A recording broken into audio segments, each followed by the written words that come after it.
Are you or someone you know looking to buy or sell a home? When you use a HomeGain Realtor to buy or sell a home, you can get $150. Visit homegain.com and click on the Promo 150 banner at the top of the page to get started. Compare HomeGain Realtors and choose your favorite. Complete your home purchase or sale transaction with a HomeGain Realtor, and HomeGain will pay you $150. Get started today by going to homegain.com. Welcome back, everyone, to Real Estate 360 Live. I am your host, Ryan Sloper, joined today by my guest, Louis Cammarosano, the general manager of HomeGain. Quick reminder, Real Estate 360 Live is designed to build the Washington, D.C. Metro's housing and credit markets one house at a time. If you guys ever have any questions regarding anything that we cover today, any questions at all, whether it's regarding obtaining a mortgage, trying to purchase or sell a home, whether you're in a distress situation, you're trying to figure out whether a short sale or foreclosure is best for you, whether you're considering a loan modification and getting frustrated because you're dealing with the bank for 6 months and nothing is getting accomplished. I can totally understand where you're coming from, and I'd be glad to reach out to you and let you know what your options are, point you in the right direction if I can't help you. The phone number is 877-245-2030. That's 877-245-2030. Or you can reach me via the web at realestate360live.com. That's realestate360live.com. There's an Ask a Question button right there on the homepage, and I'd be glad to get back to you by the end of today. I want to get into this week's Credit Fix segment, where our credit expert, Rondy Lameth, will give you the ins and outs. This week, he's going to discuss why it's important to never dispute a credit matter online. Rondy, give us the skinny. Hi, this is Rondy, certified FICO credit professional and your local credit expert. Each week I want to bring to you what the credit bureaus, the collection companies, and the banks don't want you to know about your credit score and about your credit report and what actually happens behind closed doors. This week I want to share with you about automated disputing process. You never, ever, ever want to go online and dispute an item on your credit report. Now, I know you've seen the commercials. They're everywhere. Freecreditreport.com. It's a little guy with the guitar on the beach, on the horse, in the basement, on the roller coaster. You've seen the commercials. Freecreditreport.com, I think, is a scam. They've been sued for false and deceptive marketing. That's why when you go to their website, at the top of their website, it has a disclosure. So never, ever, ever dispute anything online. And here's why. The credit bureaus make literally hundreds of millions of dollars each and every year by making mistakes on your credit report. And one of the ways they can get around actually fixing these mistakes is convincing you to go to their website online, freecreditreport.com, Credit Check Total, My Credit Keeper, True Credit, on and on and on. All these websites, they're garbage. If you dispute an item online, you will find out in the fine print, in the terms and conditions, that if they determine the information to be accurate, they can legally ignore you forever. And here's what happens. When you dispute online, there's not a single human that reads it. It's all computer generated. Just like in the movie The Matrix. The computers and the servers and the machines run everything. The humans are the byproducts.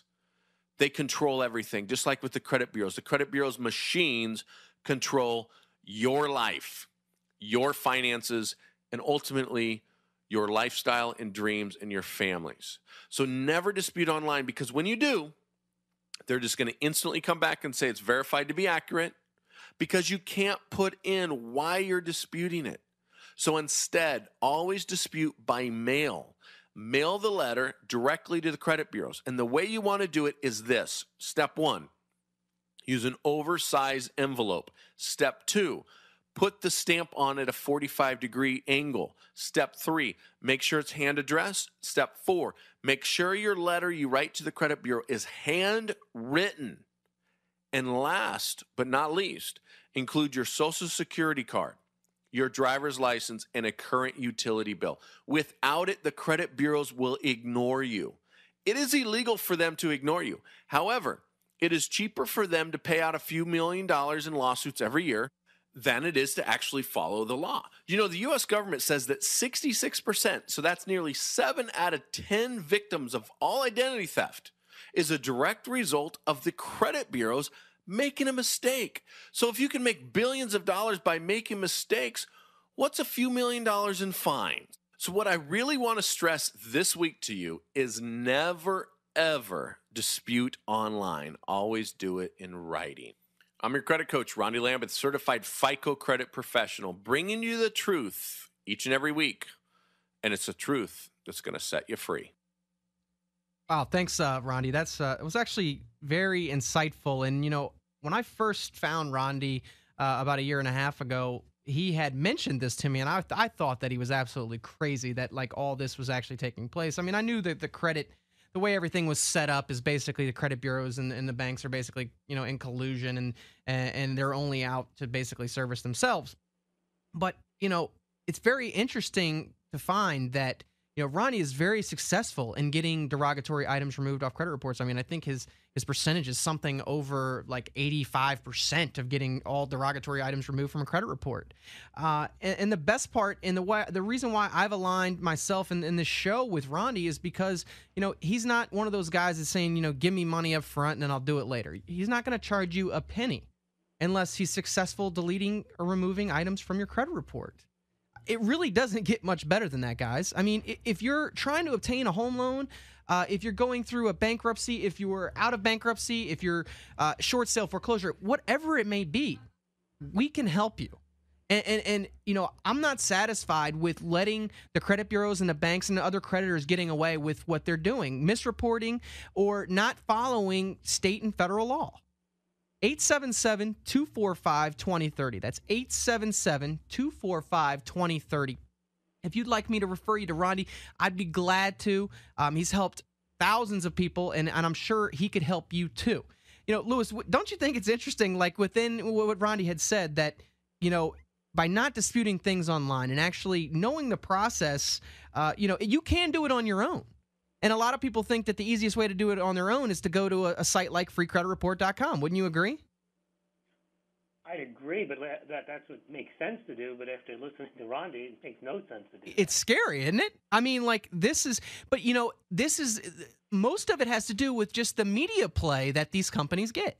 This is what people see day in and day out on the internet, on the TV, on the radio. So they assume that these are legitimate places to get your credit squared away. And, Ronnie's told many stories about one of the leading things that people actually committing suicide is over their credit and not working on their credit for 3 and 4 years and never getting anything resolved. I mean, the thing just going through, he said, number one was sending it in an oversized envelope. Number two, putting a stamp at 45-degree angle. Hand addressed letter, handwritten letter, social security card, driver's license, utility bill. All those things I'm pretty sure are done so that when things are running through an automated scanner or computer, that it throws up a red flag so a human has to look at it. And when you're doing things online, I think they get probably 60,000 letters a day.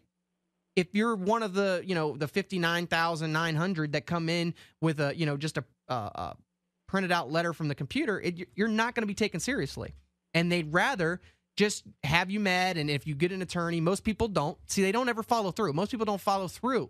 So they're more than willing to pay out these fines. The other thing Ronnie didn't mention, and I don't know whether everything he's saying is exactly the way you should do it, but when I send letters out, I get I keep a copy, and I send it return receipt or FedEx so that you have a record that they've received it. Yes, he does do that. I know that for a fact because he wants to make sure that it indeed reaches there. Matter of fact, and if you follow up after that, then at least you've got it on record that they are consciously ignoring you. Exactly. And, by law, they have to respond back to you. Most of them, it's between like 45 and 50 days. They have to give you some sort of response. You can see why online, where they can give you the response, and it probably qualifies as being given. And that law that he mentioned, which is strange, is that if they deem you to not, if they deem the information to be accurate, if they just say that it's accurate, then they can just not have to deal with it anymore. So basically, what most people do wrong is that they say, I'm disputing whether I was late on this item, right? So if you just say, hey, I was not late, and then the bank says, well, no, you were late, well, guess what? The credit bureaus are going to side with who? The bank or the creditor. So that ends the dispute right there. Rondi's saying, the reason why that's exactly what happens. They dispute it, the bank comes back and verifies it, then they don't deal with it anymore. They're done. They got their money and they're done with it. he's saying, you need to dispute the accuracies and inaccuracies according to Fair Credit Reporting Act and other state laws that may be in effect in that state to determine if the creditor is reporting things properly. And see, because while a person may have or may not have been late on something, if they weren't reporting things properly in the first place, it must be removed. And that's one of the things that people don't really understand is they're really just arguing over whether they were late or they weren't late. And that's not the way to go about things. And, he gave you basically the scenario if you want to do this yourself. And like I said, I think that it's a very complex process. And Ronnie himself had been through bankruptcy. So he knows this process. He went after creditors who were inaccurately reporting things on his credit report and sued them for damages. So he's been through this process, and that's how he got into the credit business. So I would suggest that if you are in any type of situation and whether it's one item or your entire credit report that needs items that need to be fixed, the best thing to do if you're unsure is not to do it yourself. It's to reach out to a professional. Like I said, I highly recommend him.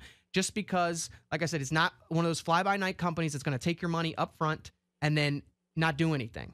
He's not taking anything up front. He's going to either be successful in deleting things and then you would pay, or you're not paying anything. 877-245-2030. That's 877-245-2030. Or you can reach out to me, ask a question at realestate360live.com. Louis, we're coming up on the end of the show.